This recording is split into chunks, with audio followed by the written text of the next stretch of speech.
బీహార్లో జీవిత పుత్రిక పండుగ 46 మంది ప్రాణాలను బలికొంది.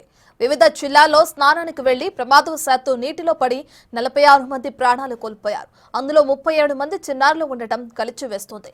ఔరంగాబాద్ జిల్లాలో అత్యధిక మరణాలు సంభవించాయి. ఈ ఘటన తర్వాత కుటుంబ సభ్యుల్లో గందరగోళం నెలకొంది. ప్రమాదాల్లో చిన్నారులు మృతి చెందడం పట్ల సంతాపం వ్యక్తం చేసిన ముఖ్యమంత్రి నితీష్ మృతుల కుటుంబాలకు ఒక్కొక్కరికి 4 లక్షల రూపాయల చొప్పున ఎక్స్ గ్రేషియా ప్రకటించారు.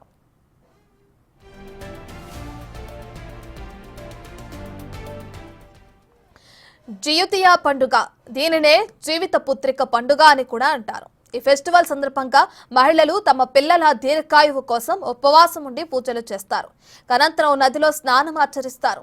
ఇదే క్రమంలో కొందరు ప్రమాదంలో చోటు చేసుకుని ప్రాణాలు కోల్పోయారు. ఇప్పటి వరకు మృతుల సంఖ్య 46కు చేరగా అందుకు 43 మంది మృతదేహాలను నదిలో నుంచి వెలికితీశారు. మిగతా వారి కోసం గాలింపు చర్యలు చేపట్టారు.